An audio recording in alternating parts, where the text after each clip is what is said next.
She loves excitement. She loves the thrill. She loves the danger aspect of it.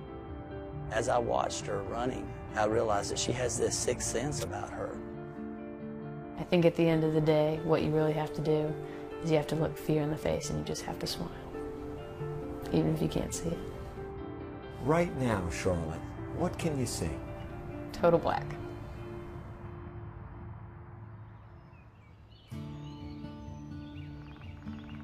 It's a typical school morning at the Brown House in Emory, Texas, 2 hours east of Dallas.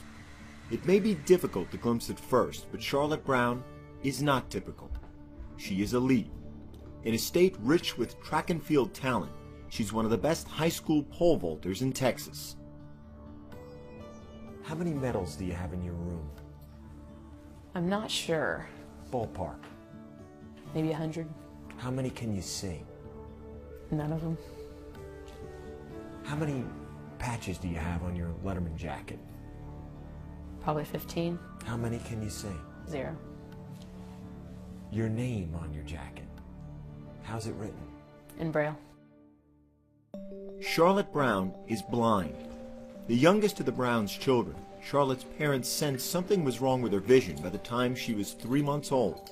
Doctors soon discovered she had infant cataracts in her eyes. The diagnosis was on a Monday. The first surgery was Wednesday. To do the first eye, the second eye happened a week later. And at 16 weeks of age, she went into contact lenses, because obviously you can't put glasses on a child. By the time she entered grade school, Charlotte had endured multiple surgeries, but her vision couldn't keep her from finding her place on the track, running from the time she was 6 years old. She was just wired for it. I took her to a track meet in the Dallas area. She won the 100, she won the 200, she won the 400, she won the 800. By middle school, Charlotte's vision began to deteriorate significantly. Charlotte began to develop unexplained decreased vision, something that we refer to as optic neuropathy. The main nerves of the eyes were inflamed, they were not functioning properly. I had no color vision, and that my field was about 10 degrees, which is about a coffee stir, like something that you stir coffee with. If you looked through that, that's about what I saw. But then make everything blurry and then make it black and white. If her sight was dimming, her determination was growing in everything, including her desire to compete. I just thought, well, we're gonna have to figure out a different way to do things like playing sports or something silly like matching shoes. I just figured there had to be a different way to do something. Using the inside lane to help her see the contrast between grass and track, Charlotte continued to race and to win. But before high school, she chose a new challenge. And she said, I'm going to run the 100, I'm going to run the 200, and then I'm probably going to be on the mile relay, and I'm going to pole vault. And, we kind of, our ears perked up. We said, you're going to what? Oh, I'm going to pole vault. And he said, well, can you see the box, which is where you plant the pole? And I said, no. And he said, well, can you see the crossbar? I said, no. And he said, when you get off the ground, can you tell? And I said, no. And I said, well, I got some concerns. She said, great, get out of the way. So, and she won. For Charlotte, vaulting is counting. From the top of the lane to the point of launch is 80 feet. In her stride, that's 7 left steps. That's what she counts, to 7. Then plant, lift, clear. Seeing is not a part of the equation. There are things that can go wrong when you're pole vaulting. We came up with the idea that if we could put down a strip of green artificial turf, that would give her the simulation that it was an infield. And I said, hey, I'm a little bit concerned. And, she just looked at me and she said, hey, well, let me tell you something. If you're 12 or 13 feet in the air and something goes wrong and you're falling out of the sky, good vision will not break your fall. The biggest danger is going up and coming down in what's called the box, which is the concrete part in between the pads. First time you really get any height at all in a jump, you get addicted to it. That's definitely true for me. I love it. So it's the closest thing to, maybe the closest thing to death, I don't know, that I can think of. Last year, as a sophomore at Raines High School, Charlotte qualified for the state finals in Austin with a jump of 11 feet 6 inches. She finished 8th out of more than 300 vaulters who compete in Class 3A statewide. She did it with her vision worsening considerably. That's when I realized that I could only tell if it was light or dark, and there wasn't a blur anymore, it was just the light. This past summer, after surgeries for a detached retina and optic nerve pressure, Charlotte got her seeing eye dog, Vader. He helps navigate crowded hallways, sits by her side in class, and in competition, guides her to the starting line for running events and at the top of the runway for the vault. Stopping is, I guess, a way of giving up in my mind. So, this year, unable to see contrast any longer, she now uses a series of beeps to help guide her to the pit. My hearing is essentially like sonar, so when I vault, I tune out everything except for the beeping and Coach Lester at the back of the mat, so I can hear him. We use the beeper as a homing device.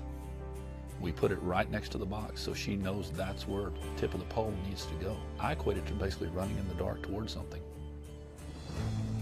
As this year's track season came, Charlotte set her sight on one goal: returning to the state meet. Brown, Emery. At the region finals at the end of April, she needed to finish in the top 2 vaulters to make it back to Austin. Push. Good. There's a lot of pressure. This is the point you get to that it's not top 4, it's top 2. And your season is either going to end right there or you get an invitation to continue playing the game. Third attempt, 11-3. Charlotte Brown jumped 11 foot 3 inches. She was going back to states. A lot of people would have told you that we would never make it. But I'm going to tell you here and now, I never doubted the fact that the little girl wouldn't be back. I'm proud of you. You did good. Because it's not so much the pole, and it's not the vault, and it's not the mat.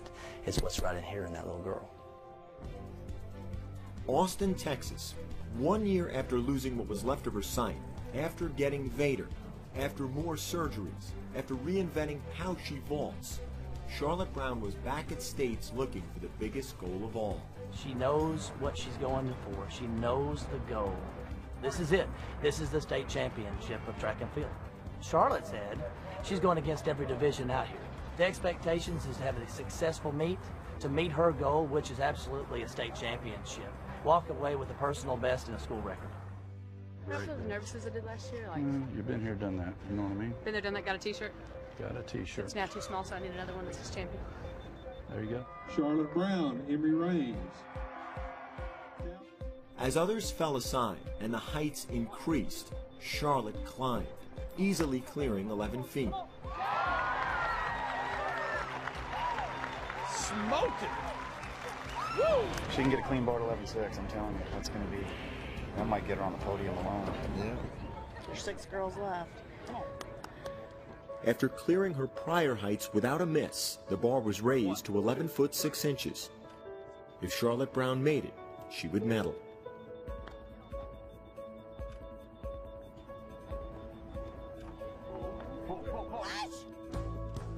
Okay. Yeah, you've got to get your feet up. After a second miss, Charlotte Brown would have one final attempt to clear the 11 foot 6 inches and assuring herself of a medal and moving on in the competition.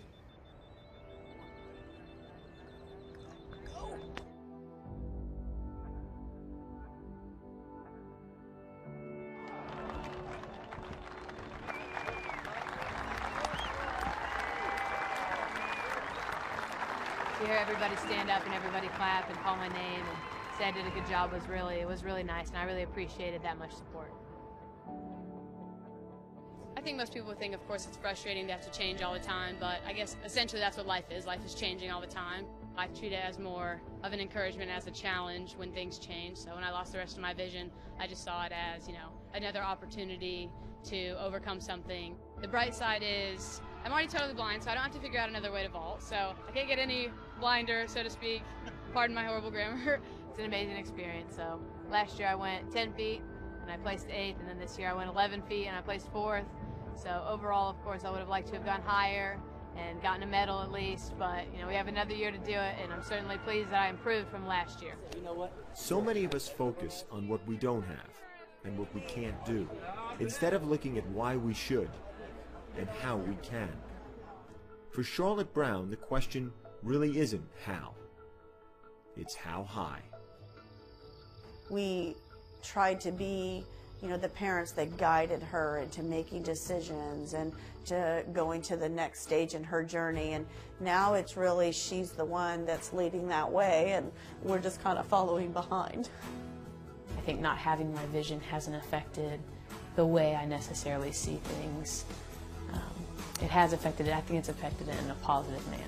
And so there's nothing that I would say that I needed to see that badly. I think I've done okay without it.